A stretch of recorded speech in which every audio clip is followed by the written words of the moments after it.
نزدی. و چرا به اونایی که داشتن کمک میکردن گفتیم دیگه کمک نکنید؟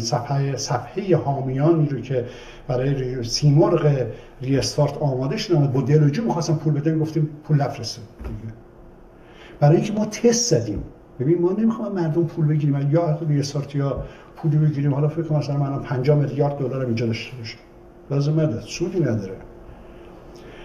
ما برای چی داشتیم پول بگیریم؟ برای که تلویزیون بزنیم. اون موقع من یه تست زدم، یعنی حدود 40-50 روز یک تلویزیون فرستادی بالا و اون موقع مشکل بزرگ ما پول نبود، مشکل بزرگ ما یارامون نبود که نتونیم تلویزیون بزنیم.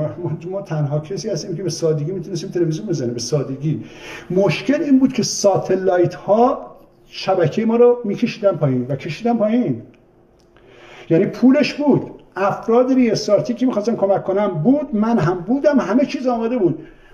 اما زمانی که ما بریم روی عرب صد، رفتیم روی یاسد، بریم روی هاتبرد، اونجا عرضم شما مشکل اونجاست. یعنی هاتبرد میگه 10 میلیارد دلار بره تو حساب من. نمیتونم آقا حسین، یه گروهی هستن که طرفدار رضا پهلوی ان و مشکل شما. بعد ما هم سوال کردیم، گفتیم مجاهدین خلق آنتن دارن.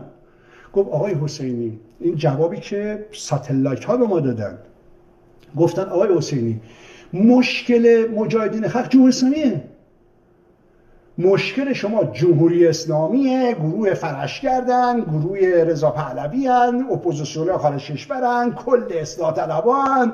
مشکل شما سازمان MI6، سازمان موساد، سازمان ارزم شما که امنیتی فرانسه و آلمانه.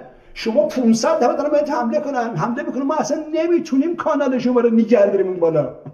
اگر شما دشمنت فقط جمهوری اسلامی بود، ما 5 میلیون سال نگرش میداریم.